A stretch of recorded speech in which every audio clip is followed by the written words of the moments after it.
Olá, pessoal! Sejam todos bem-vindos aí. Vamos a mais uma aula de auditoria. Hoje vamos tratar da documentação de auditoria.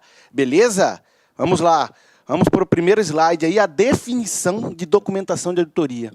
Tudo que é relevante, que vai embasar as conclusões do auditor e a sua opinião, tem que ser documentado. A documentação da auditoria, também chamada de papéis de trabalho.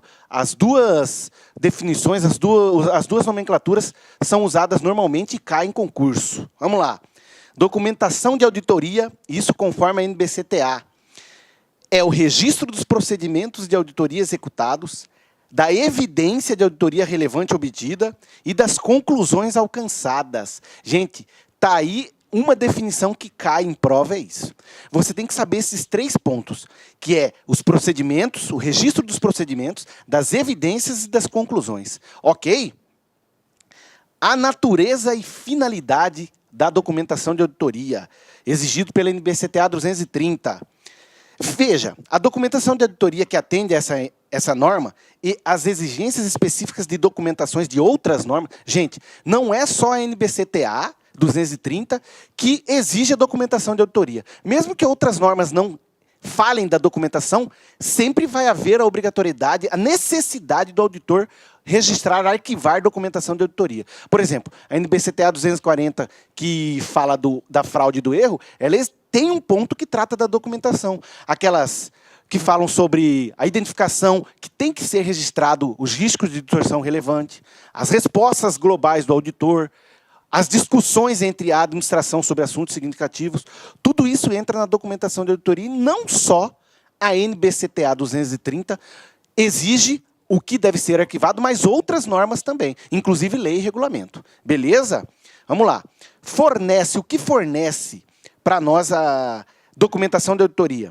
Evidência da base do auditor para uma conclusão quanto ao cumprimento dos objetivos globais do auditor. Que objetivos globais são esses, gente? NBCTA 200, obter segurança razoável de que as demonstrações contábeis estão livres de distorção relevante e emitir um relatório e comunicar-se, beleza? Fora o objetivo da auditoria, que é aumentar o grau de confiança dos usuários nas demonstrações contábeis. E evidência de que a auditoria foi planejada e executada de acordo com as normas e regulamentos e leis, beleza? Veja, não só normas de auditoria, mas leis e regulamentos também, ok? Só um esqueminha para consolidar o entendimento, a documentação de auditoria fornece evidência. Nós estamos falando de natureza e finalidade. Evidência para quê? Para as conclusões, base para as conclusões, e que a auditoria foi planejada e executada em conformidade com as normas de auditoria e exigências legais e regulamentares aplicáveis, ok? Mas e quais são outras finalidades que podem ser, que a documentação de auditoria fornece, ou papéis de trabalho? Aí, ó.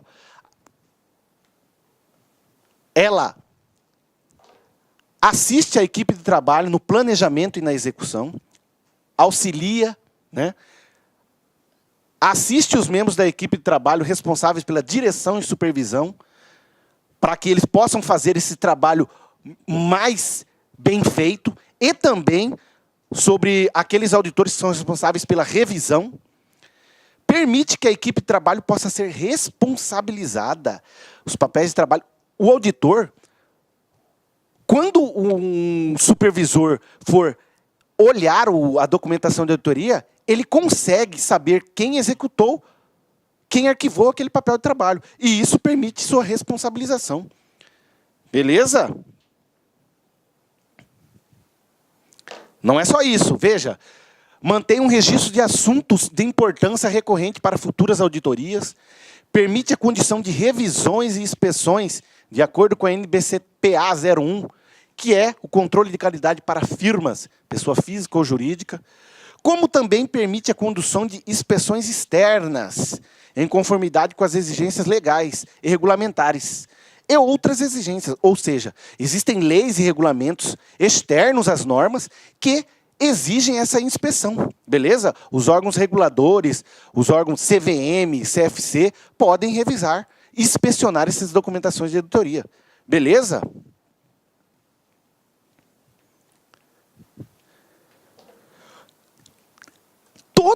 toda norma, toda NBCTA tem um objetivo. Vocês já devem ter observado isso, né? Toda norma tem um objetivo relacionado ao assunto que a norma trata. O objetivo aqui na NBCTA 230 são esses.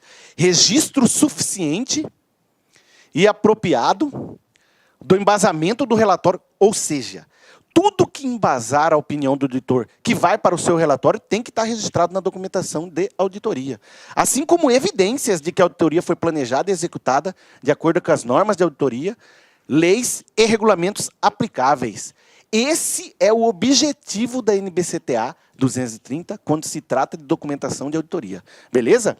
Tem que haver um registro suficiente e apropriado para que o relatório esteja sustentado, embasado com as informações ali apuradas durante a execução da auditoria, assim como as evidências para que se confirme que a auditoria foi planejada e executada de acordo com as normas.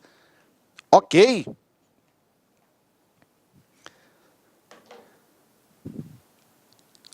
Quanto à elaboração dessa documentação de auditoria, ela tem que ser tempestiva.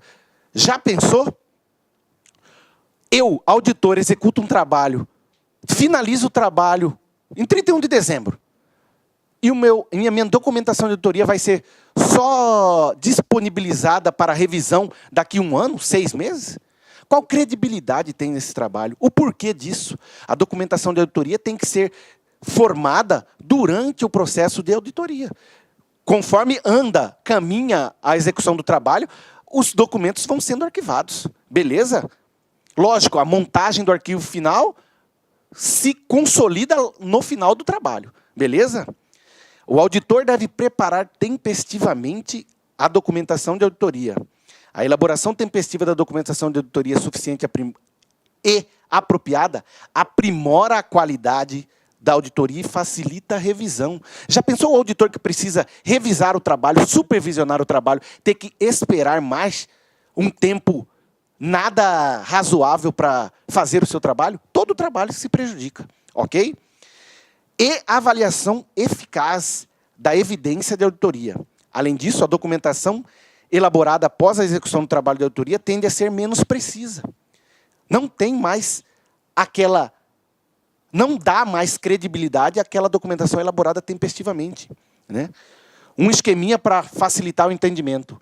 A elaboração tempestiva da documentação de auditoria aprimora a qualidade da auditoria, facilita a revisão e avaliação eficaz da evidência de auditoria, facilita a revisão e avaliação das conclusões obtidas antes da finalização do relatório. Veja, procedimentos de auditoria para se obter evidência de auditoria apropriada o suficiente, que embasa as conclusões e, futuramente, a opinião no relatório do auditor. Tudo isso tem que estar disponível, a documentação que trata disso tem que estar disponível para que a revisão seja feita adequadamente, para que o auditor que supervisionará essa documentação tenha condições de avaliar a evidência da auditoria e também as conclusões. Ok?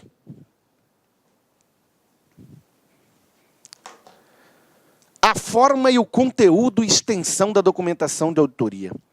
O auditor deve preparar documentação de auditoria que seja suficiente para permitir que um auditor experiente,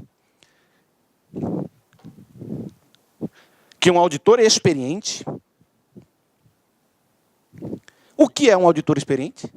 É aquele auditor que tem base para o processo da auditoria, tem conhecimento das legislações aplicáveis à entidade, tem conhecimento da prática da auditoria, das normas de auditoria, ok? Tem entendimento do funcionamento do negócio da entidade. Esse é um auditor experiente, ok? O auditor deve preparar a documentação de auditoria que seja suficiente para esse auditor entender a natureza e época e extinção dos procedimentos executados para cumprir as normas de auditoria, exigências legais e regulamentares aplicáveis, os resultados dos procedimentos de auditoria executados e a evidência da auditoria obtida, assuntos significativos identificados durante a auditoria, as conclusões obtidas a respeito deles e os julgamentos profissionais significativos. Que assuntos significativos identificados durante a auditoria são esses? Assuntos que decorrem de riscos significativos. O que são riscos significativos? São aqueles riscos que, na avaliação, no julgamento profissional do auditor, devem ser tratados de maneira especial, devem dar maior atenção a esses assuntos, a esses riscos significativos que levam a assuntos significativos. Além disso, os julgamentos profissionais significativos também devem fazer parte dessa documentação de auditoria. Que julgamentos são esses? Aqueles que tratam de, por exemplo, estimativas contábeis que levam a administração a uma subjetividade maior. São esses assuntos que, mais subjetivos, são tratados pelo julgamento profissional do auditor. Aqueles assuntos que decorrem de fraude, que trazem distorções relevantes às demonstrações contábeis. Beleza? São alguns exemplos de julgamentos significativos que o auditor traz. Ok?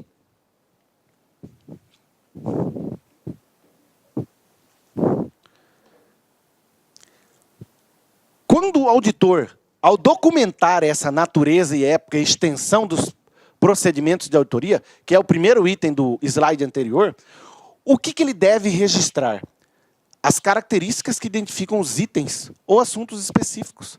Veja, quando o auditor executa um procedimento de auditoria, uma observação, ele vai observar um funcionário da entidade executando um processo. Ele vai fazer o quê? Identificar qual é aquele processo que ele está observando, quem é o funcionário responsável, qual é as suas responsabilidades dentro daquele processo, né? Quem mais participa desse processo, que período foi esse, né? São alguns exemplos das características que identificam o item. Quem executou o trabalho de auditoria e a data em que foi concluído, qual auditor foi responsável por esse trabalho, quem revisou o trabalho de auditoria executado e a data e extensão da revisão. Veja, não é necessário que tenha evidência em toda a documentação de auditoria da revisão do auditor, ok? Tem que haver identificação que foi revisado aquele trabalho de auditoria. Beleza? Então, ao documentar a natureza e época e extensão dos procedimentos de auditoria, o auditor tem que se preocupar em identificar as características que identificam o que foi feito, qual o procedimento utilizado, datas, período utilizado, quem executou o trabalho e quem revisou o trabalho. Beleza? Agora vamos tocar num ponto que na NBCTA não traz. Quem traz para a gente são alguns doutrinadores. Aqui, por exemplo, é o Silvio Crepaldi, né? Ele classifica os papéis de trabalho ou documentação de auditoria em pastas permanentes e pastas correntes. Ele utiliza-se como critério o volume de papéis de trabalho. Pastas permanentes incluem todos os papéis que são de importância diária e contínua. Ano após ano pode ser utilizado aquele papel de trabalho.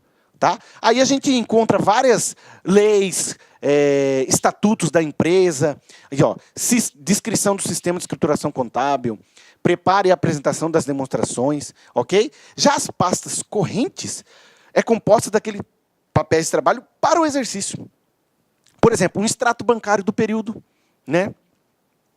Os balancetes e demonstrações contábeis do período, análise diversas... Olá, meus amigos, minhas amigas, sou o professor Luiz Antônio de Carvalho e com muito prazer, muita satisfação, estou aqui para fazer um convite muito especial para você, um convite muito especial para você que está estudando para o concurso aí da Secretaria de Fazenda de Santa Catarina, para o cargo aí, um cargo aí maravilhoso de auditor fiscal da Receita Estadual.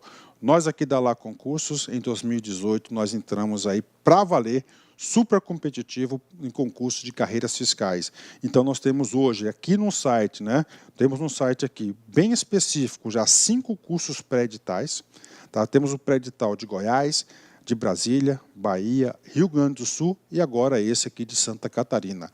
Nós queremos nos tornar o melhor e o maior site de carreiras fiscais do Brasil. E claro, para isso nós temos uma equipe de professores aqui top de linha. Nós não temos professores medianos aqui do nosso quadro. Vocês viram aí já a qualidade dessa aula demonstrativa, né? Professor, quanto custa? Como é que é esse programa de vocês? Gente, nesse curso nosso é o pré-edital. Todo o curso da LAC pré-edital tem um período um pouco mais longo. Este curso, nós temos um prazo de 180 dias. Durante esse período, você poderá assistir às aulas quantas vezes quiser e na hora que desejar. Professor, e o investimento? Investimento apenas 10 parcelas de R$60.